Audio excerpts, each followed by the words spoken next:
চাপ ছিল যে তারা কোনোভাবেই গুলি করবেন না। সেটা বিভিন্ন মাধ্যমে আমরা দেখেছি। দরবার হলের মিটিং এর ইনফরমেশন লিক হয়েছে, সেখানে আমরা দেখেছি। তো তাদের এই অবদানকে অবশ্যই আমরা স্বীকার করি।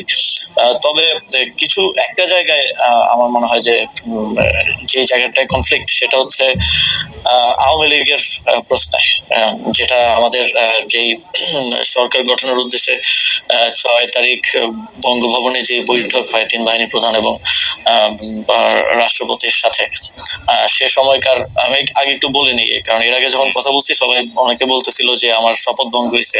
আমার শপথ গ্রহণ হয়েছে ৮ই আগস্ট। ৮ই আগস্টের পূর্বের যে কোনো সময়কার বক্তব্য আমার শপথের মধ্যে ইনক্লুডেড হবে না। ৮ই আগস্টের পরবর্তী যদি কোনো আমি রাষ্ট্রীয় গোপন তথ্য পাবলিক করি, তার সেক্ষেত্রে আমার শপথ ভঙ্গ হতে পারে। তো গোপনীয়তা শপথ ভঙ্গ হওয়ার বিষয়টা অনেকে বলেছে। তো সেই মিটিংটা ছিল ৬ আগস্ট, সরকার গঠন প্রক্রিয়া আমরা যখন ইয়াতে আলোচনা করি। তো সেখানেই এটা আমি আমার আগের বক্তব্য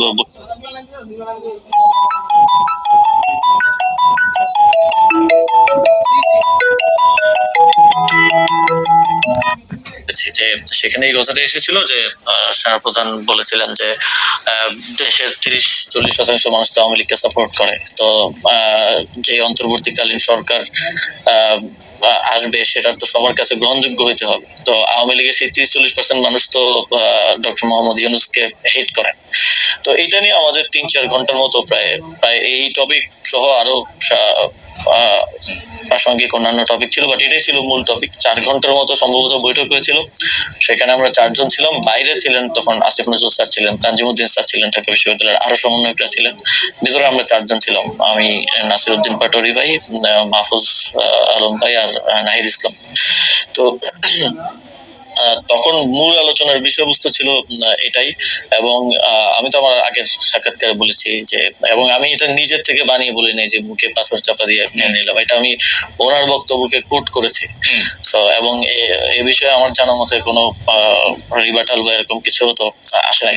তো সেই জায়গা থেকে আমার জায়গা থেকে আমার মনে হয়েছে যে আওয়ামী লীগ এর প্রতি সিম্প্যাথি থাকাটা এবং আওয়ামী লীগকে ফিরে আনার কিংবা নানা, যেমন এখন একটা কথা শুনতে পাওয়া যায় যে জাতীয় পার্টিকে প্রধান বিরোধী দল করার জন্য একটা তোড়জোড় চলতেছে।